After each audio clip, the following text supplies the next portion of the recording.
Welcome back to another episode of Swamp Stories. For this episode, we stay in Louisiana. But before we get into it, make sure to leave a like and subscribe if you're new. You can also follow the Instagram page as well. So let's get into it. I covered Baton Rouge twice, so I figured it was only right to cover the city about an hour down the road, New Orleans, Louisiana. And although they're only an hour away, they are completely different. But in order for it to make sense, let's head all the way back to the start. New Orleans is one of the oldest cities in America, built in 1718. And from the start, it was a big melting pot of French, Spanish, West African, and Native people. Altogether, they became known as the Creoles. So if anyone from the area gets an ancestry test, it will most likely have some results you never expected. And if you're from New Orleans, chances are you have an uncle or grandparent who looks like Chris Broussard. Anyways, as the years went by, New Orleans quickly became one of the wealthiest cities in the world. That's because it was the entrance to the Mississippi River, which connected North America to the rest of the world. Ships would travel through New Orleans, which made it the biggest and most important port in the Western world. However, the native tribe warned the French and Spanish not to continue building New Orleans because it was on bad land. The story goes that they told them that the land will flood every few years and destroy whatever they built.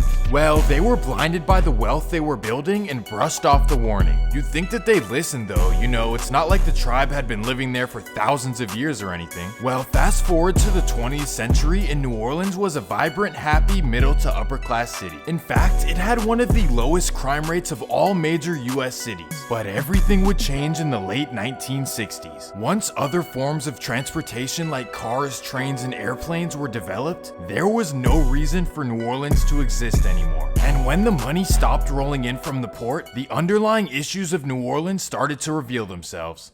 The once prosperous city started becoming a very dark place, truly a shell of its former self. From 1968, New Orleans began getting worse every single year. Crime started rising, businesses closed their doors, and residents began fleeing the city in large numbers. And by 1973, New Orleans was officially America's most dangerous city. The roads stopped being paved, schools shut down, houses became abandoned, and the streets absolutely took control of the city. So let me break it all down. The city of New Orleans has 17 wards, which is pretty similar to the zones in Atlanta, except in New Orleans they actually play a factor in the streets. And in this video we're gonna focus on the 3rd ward, which is without a doubt the most legendary and active in the city. It all revolves around 3 projects: the Magnolia, the Calliope, and the Melf. And no, I'm not talking about Sonya Curry, so get your mind out of the gutter. Anyways, these are the 3 most dangerous and rundown projects in all of America, and they're all located in the same area. The 3rd ward is an absolute mess where you always have to be on your 10 toes, and this environment breeds some of the biggest bosses in the country. Welcome to New Orleans. But before we get into it, let me run the intro.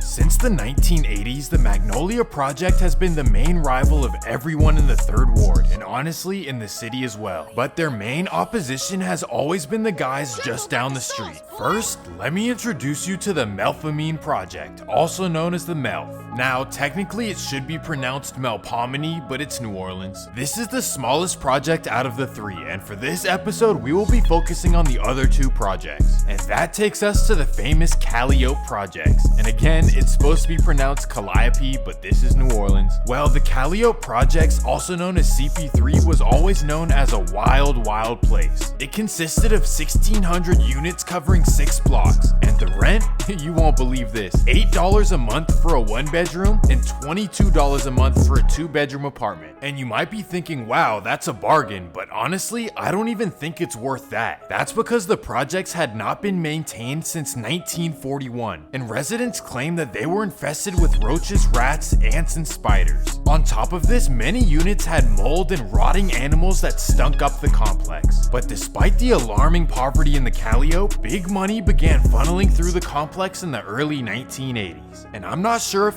era hit any city harder than New Orleans, and that created some street millionaires. And in the Calliope, it happened to be a man by the name of Sam Clay, also known as Sam Scully. Sam Scully was a smart hustler, and he started off with $1 and flipped it into millions in just 3 years. And in New Orleans, being successful came down to two things: territory and takeover. In order to make the most money, you had to be able to post up on more blocks, and that's how you increased your sales. But that was a dangerous game, because once you cross into another project, there's no telling what might happen. And this is when the rivalries begun. But some projects decided that joining together was better for business, and others decided that the lines needed to be drawn. And here's how it played out. The Melf and Calliope decided to work together, but the Magnolia was not going for it. That's because they were already making so much money in their own right. Specifically, two men by the name of Tonto and Cito, and they played by the same rules as the Calliope and Melf. And that's when the battle for the Third Ward began. But in order for it to make sense, we should focus on Sam Scully, because he was the godfather of New Orleans.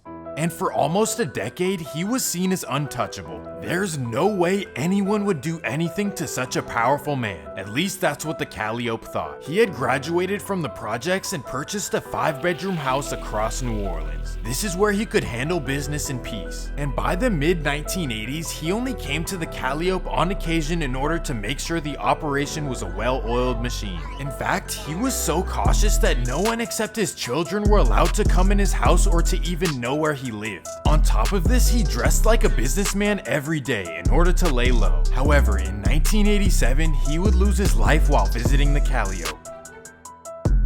This incident left the Calliope in shock. Although this was a common occurrence in the Third Ward, you never saw a boss like this go down. Rumors say that he had over $10 million stashed, which is over $25 million in today's money. However, his kids would deny this claim in an interview, which is pretty smart. But Scully's reputation wasn't all bad. You may feel how you feel about how he made his money, but you can't deny the dedication and hustle it took to reach success. He was known to look out for the kids in the neighborhood and pay them to stay out of the streets. He was even known to pay local kids who played sports in order to keep them on the right path. And one of those kids was Percy Miller, a local basketball star at Booker T. Washington High School. Percy was obviously smart and talented since a young age, and that's a big reason why Scully made sure he was on the right track. He dreamed of being successful like Scully, but wanted to achieve it in a better way. So he would sign a basketball scholarship with the University of Houston in 1988. But unfortunately, he tore his ACL during his freshman season, and the school pulled his scholarship. But instead of returning to New Orleans, Percy decided to move to California, and not Los Angeles or San Francisco or even San Diego. Instead, he moved in with his mom, who lived in the North Richmond housing projects. But he wasn't out there to play any games. He had his mind set on the music business. So with a $10,000 inheritance check from his grandfather, he opened a record store in the neighborhood. He named it No Limit Records, and when the local rappers heard about the store, they began selling their projects to him for consignment. One of those rappers was E40, and he and his uncle St. Charles began showing Percy the ropes of the independent hustle. So he took the knowledge and began his own career under the name of Master P. But although he already had the hustle and musical genius, he knew nothing about business. So he enrolled at Merritt Community College in Oakland.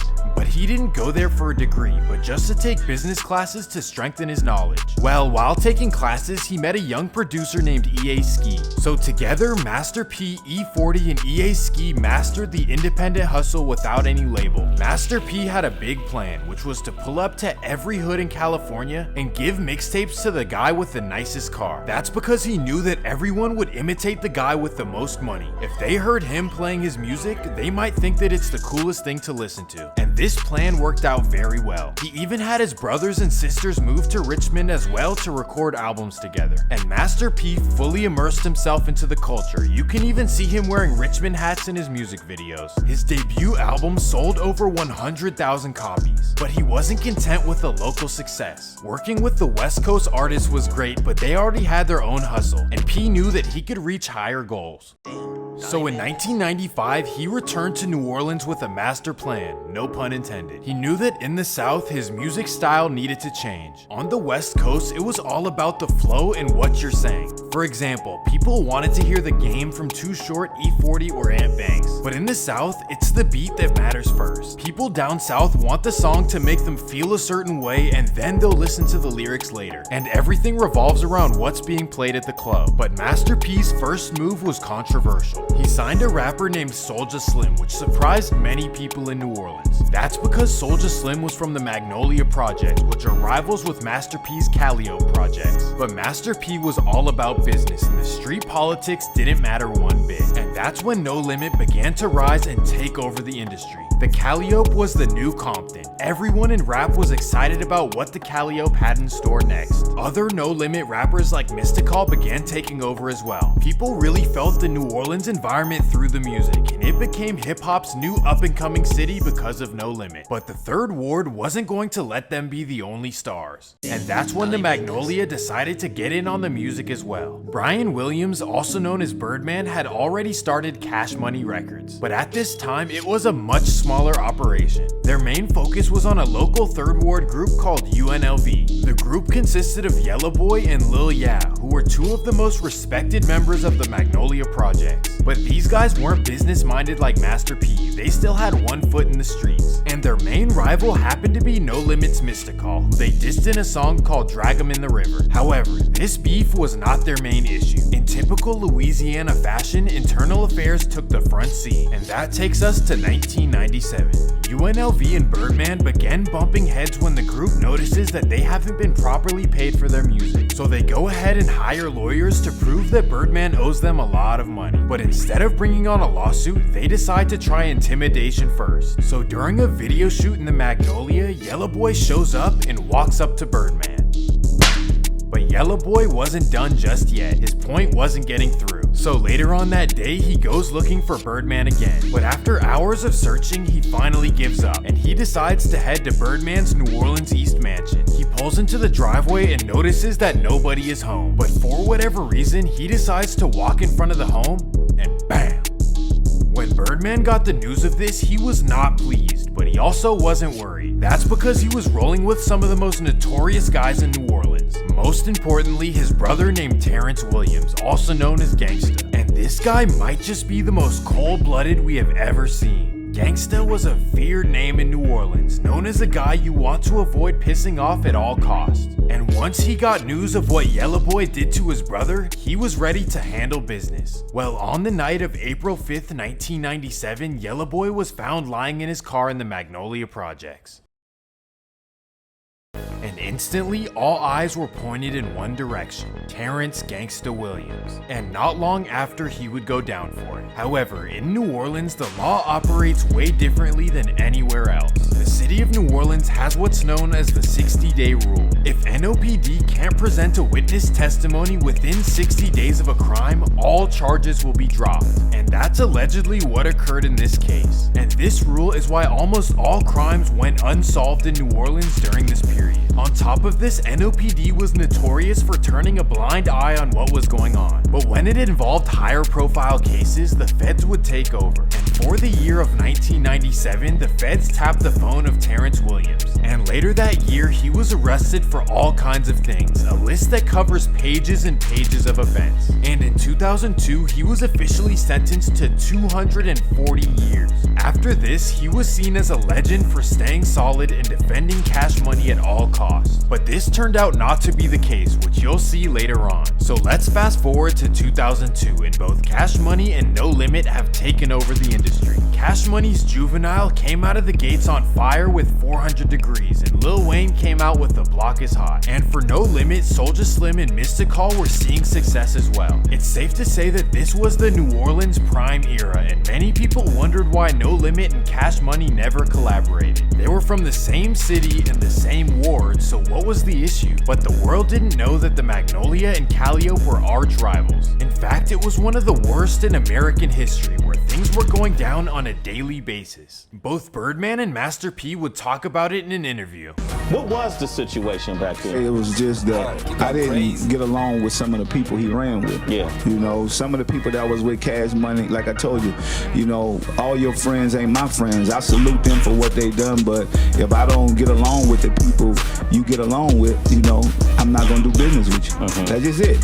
He probably felt the same way. He probably didn't get along with some of the people that I ran with. Yeah. You know, it was two different communities, two different hoods, and two different projects, huh? Two different projects. Okay, you were So, from? I was from the Calliope, and they was from the Magnolia. Okay. I mean, back then we was young, you know, we ain't rock with that ain't rock with us, so that's just how that was.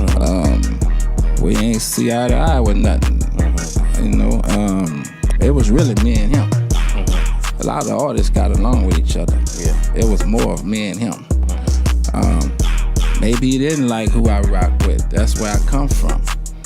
But it was more personal with me and him. We didn't see eye to eye, period. They didn't have to get along or collaborate, but they also didn't want to end each other's careers. And that's a big reason why nothing took place between the labels. However, living in New Orleans, every day could be your last, and that reality caused many of the guys to be on edge. Especially Master P's younger brother Corey Miller, also known as C Murder. And as the streets of New Orleans tell it, his nickname was well earned. And that takes us to January 12th, 2002. C Murder is booked for a walkthrough at the Platinum Club in Harvey, Louisiana. This is a suburb located right next to New Orleans, and although they're very close, the two cities are completely different, especially when it comes to the law. Harvey is located in Jefferson Parish, which is one of the strictest and tough on crime counties in the country, and they definitely do not have a 60-day rule, so the New Orleans people know to be on their best behavior when they're in this county. Well, at the nightclub, a 16-year-old boy named Steve Thomas walks up to C Murder looking for an autograph. However, an argument breaks out between the two, and that's when C Murder steps back and bang!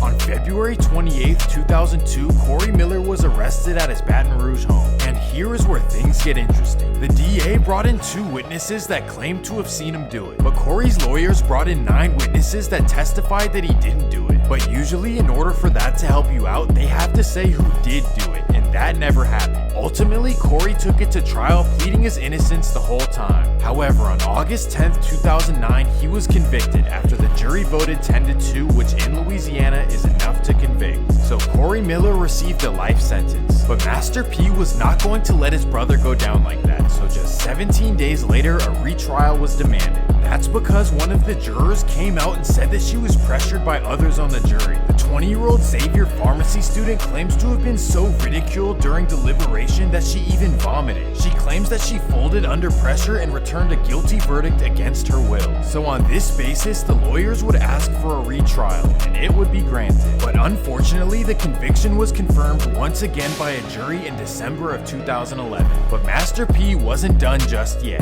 In 2013, they would take the case to the Supreme Court, which also ruled him guilty on February 19th, 2013. So that was 3 attempts, but did you think they were done trying? No way. In April 2014, Corey's lawyers would ask for a post-conviction relief application. But once again, this was rejected by Jefferson Parish courts. Oh, did you think this was the end? No way. Except this time they might be working with something. In April 2018, the 2 original witnesses came out and admitted that they lied about seeing Corey Miller do it. They claim that Jefferson Parish told them to lie and promised them favors in return. Who knows how this will turn out this time? But in order to continue the story, let's head all the way back to 2003.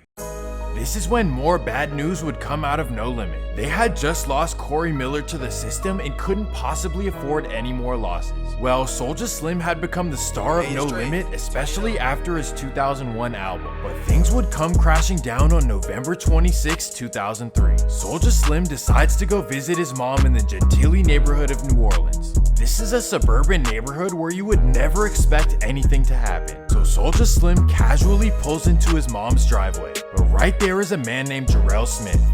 Bam!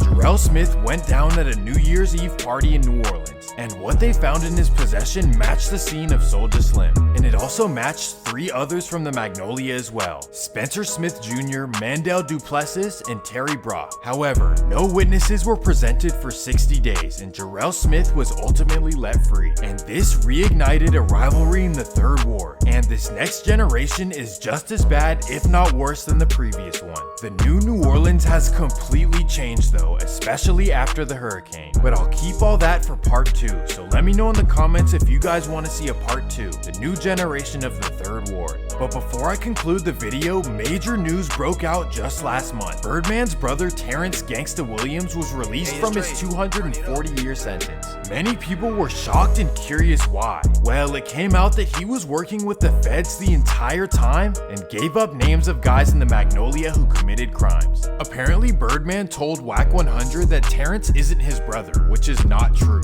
But I guess that's his way of saying that he is not accepted anymore. Let me know in the comments who you guys think was better, Cash Money or No Limit. And that's gonna do it for this episode of Swamp Stories. Make sure to leave a like and subscribe if you're new.